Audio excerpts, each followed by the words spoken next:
Don't just copy and paste something that doesn't describe you at all. Don't open up a cover letter template from Word and just tweak a few words to make it look like you wrote it, okay? That doesn't work. It doesn't make you unique.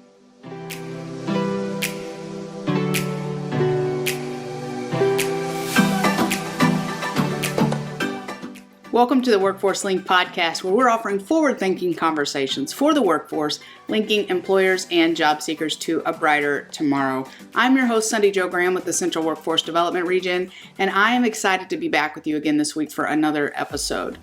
So we know some of the obvious things that we need to walk into an interview with, right? Confidence, knowledge, how you present yourself. Those are some key areas that we often focus on when trying to be our best selves in a job interview.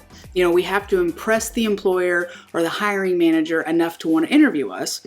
And I'm not talking here about an impressive resume. There are several other things that we need to pay attention to as well. And so in today's episode of the Workforce Link, we are going to dive into 9 simple steps that can help you land your next job interview. But before we dive into today's episode, I have a favor to ask.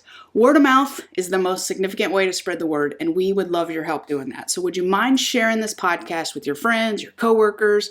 We are super grateful in advance for you sharing, spreading the word as we continue to help link employers and job seekers to a brighter tomorrow. So again, thank you in advance for that.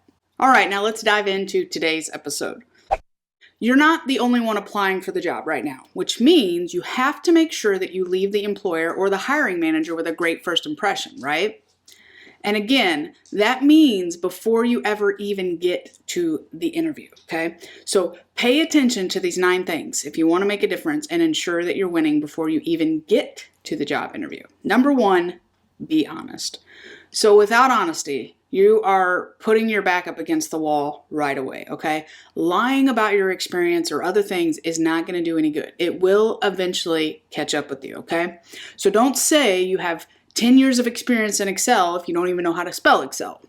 Likewise, don't say you're an advanced welder if you don't know the difference between a groove weld and a hammer welding, right?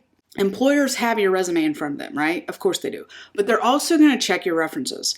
And they're most certainly going to track your digital footprints. And that brings us to our second step. But number 1, be honest, okay?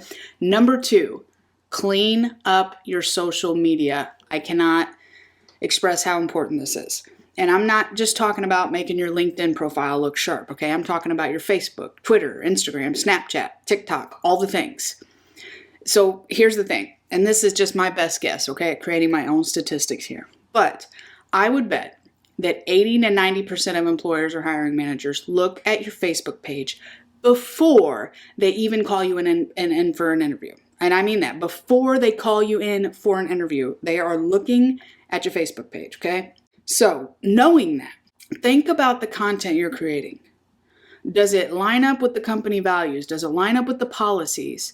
For example, if you want to pursue a career as a teacher, but your Facebook feed is filled with pictures of you at the bar every weekend, guess what? That's probably not going to line up with the school policy, right? Now, does that mean that you can't have a life and post things on social media? No, that's not what I'm saying here at all. But what I am saying is make sure you know who's seeing it and who isn't, okay? If you're constantly posting negative political comments, right, they're probably quickly going to rethink even bringing you in for the interview because they're not convinced that you're going to act professionally at work, okay? I think you get the idea. So number 2, clean up your social media. Number 3, have a positive attitude. You want your attitude in the interview to match your attitude in your everyday life. You know, you might have the experience needed for the job, but that doesn't mean that you already have the job in the bag, right? Your attitude and how you present yourself in your resume, your cover letter, your emails, your LinkedIn messages, etc., that matters. Arrogance is a mood killer, okay? Nobody wants an arrogant team member. It brings toxicity into the work environment, and the reality is, right, we all have enough negativity in the world. We don't need any more team members bringing it in, right? We don't need anybody else bringing it to work. So remember that there's a big difference between being confident in your abilities and being arrogant, okay? You have an opportunity to showcase your hard skills and your soft skills, but how you talk about them is what matters, okay? Remember, be confident, not arrogant. So number 3, have a positive attitude. Number 4, your tone in your cover letter. So how you represent yourself on paper or in your LinkedIn profile, that matters. And we've talked about this several times on this podcast about not using the same resume or cover letter for each job that you're applying for. And this is one of the big mistakes that we actually talked about in episode 10, 2 mistakes you need to avoid when applying for an entry-level job. We also talked about it in episode 22, how to write a cover letter worth noticing. And I will share the link to both of those episodes in the show notes. But in episode 22, we talked about the importance of not using a cookie cutter cover letter template because people can recognize that immediately.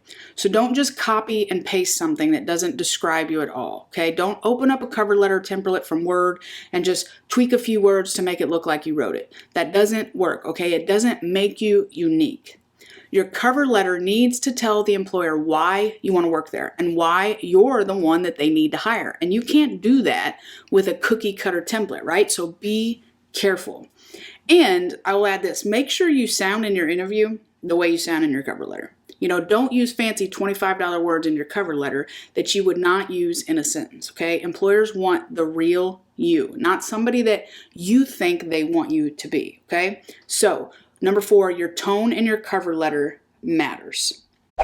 Do you want hands-on experience as you decide what career to pursue? Through on-the-job training, work experiences, and apprenticeships, Central Missouri Job Center staff are ready to help set you up for success today. Learn more about our on-the-job training program, an excellent opportunity to get hands-on experience from an employer while earning a paycheck.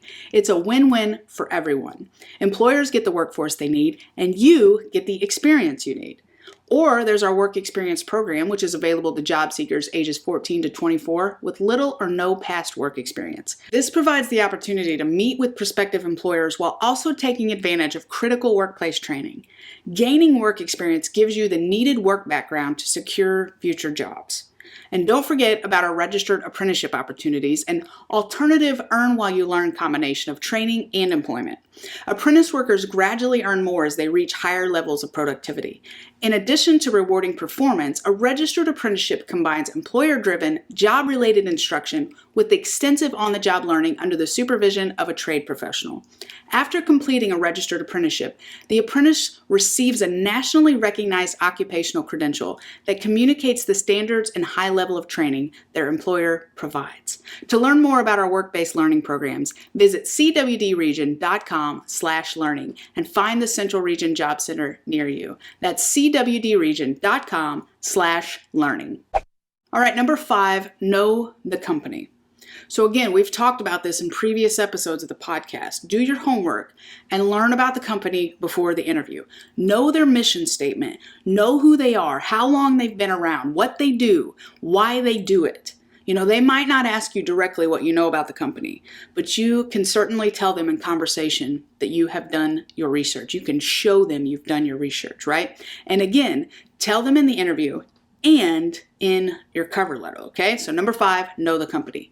Number 6, make yourself accessible. So if someone were to look for you on LinkedIn, is there an easy way to contact you? You don't have to make your phone number visible if you don't want to, that's okay, but at least make sure your email address is.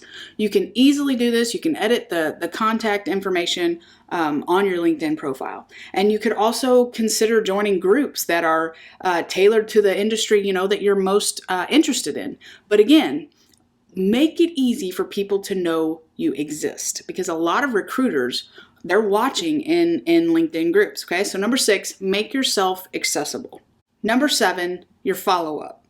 So don't just send in your resume and twiddle your thumbs and wait, right? Instead, make sure that you follow up. Now, that doesn't mean, you push send, you immediately pick up the phone or send an email to see when you're getting the interview, right? But don't hesitate to follow up after a couple of days and ask if they've received your resume. Ask if they have any further questions. Ask if there's anything else that they need from you. Another great way to follow up is networking with those who are already working for the company. So an even better approach to this is actually to connect with them before you even apply for the job. Start building a relationship of trust with them, and then let them know that you're considering applying for a position there. Now, what you don't want to do is go send a bunch of messages, right? Don't be spammy because that doesn't make you persistent. That makes you annoying, right? Show that you're interested. Be proactive, right? Build relationships and connect. Be proactive, but don't become a pest, okay? So, number 7, your follow-up is important, okay? Number 8, avoid the hot topics. So we talked about this just a little bit in number 2, cleaning up your digital footprints, but I'm not necessarily here talking about social media. Instead, I'm talking about what you're putting in your resume, your cover letter, your LinkedIn profile, discussions that you might have in the interview, things like that. So it's probably best to keep the political talk for the dinner table at Thanksgiving, right? I'm kidding on that, but seriously, don't talk about hot topic issues, okay? Like politics, for example, in your resume or your cover letter, things like that, okay? Unless, you're applying for a job with the Republican National Convention, they don't need to know on your resume that you're a Republican, right? They don't need to know who you voted for or who you didn't vote for, okay? Keep it professional. So number 8, avoid the hot topics. Number 9, send a thank you note. Now, if you've been listening to this podcast for any amount of time, you might be sick of me saying it, but I'm going to say it again. I say it all the time. Send a thank you note, okay? Of course, I am a huge advocate for writing one out, using a stamp, going old school. But if that's not possible, send an email, send a LinkedIn message, something, okay? Now, doing this step indicates, right, you've already gotten the job interview. So this probably means that you've applied the other 8 steps that I've already shared. But this does have a significant impact on you getting hired, okay? It makes you stand out, and employers and hiring managers appreciate it, okay? Because it really can change the outcome of a job interview. So send a thank you note, okay? We talked about the importance of this in episode 37, 3 ways to make your job interview more memorable. And I will, again, share the link to that episode in the show notes. So again, this isn't necessarily how to land your next job interview, but I wanted to throw it in there because it's super important, okay? And also, if you've interviewed with more than one person, make sure you're sending them all thank you notes, right? Send a thank you note. Okay, so our main aim today was to see how small elements, right, can add up to big progress in our job search. So let's do a quick recap of what we've gone over today. Number 1, be honest. Number 2, clean up your social media. Number 3, have a positive attitude. 4, check the tone of your cover letter. 5, know the company. Number 6, make yourself accessible. Number 7, follow up, but do so respectfully. Number 8, avoid hot topics. And number 9, send a thank you note. Okay, so remember that the small things matter, right? I'm rooting for you over here. You've got this. And I want to hear about your job interview experience. If you've got a story to tell, I want to hear all about it, okay? So reach out, sundayjoe.graham@cwib.us. And I will, again, share the link to that in the show notes. But let me know how your job interviews are going. Let me know what you're learning through this podcast, okay? I would love to hear and would love to celebrate with you. And also, with 8 different job center locations throughout the Central region, we have an excited staff that wants to assist you with your employment-related needs from Columbia, Rolla, Jeff City, Lebanon, Potosi, Fulton, Lake of the Ozarks, and more, okay? Whether you're looking for employment or you want to go back to school and earn an education, or even if you're an employer trying to find your next great team member, our job center staff can help, okay? So find your closest job center today at cwdregion.com/jobcenters. That's cwdregion.com/jobcenters. And don't forget, if you have enjoyed today's episode, share it with a friend, okay? If you haven't already, head on over to iTunes and leave us a review. Let us know what you love about the show, and that helps others find us, okay? So thank you in advance. All right, so have a great week, and we will meet again in the next episode. Until then, remember this: there's always a brighter tomorrow if you're willing to find it.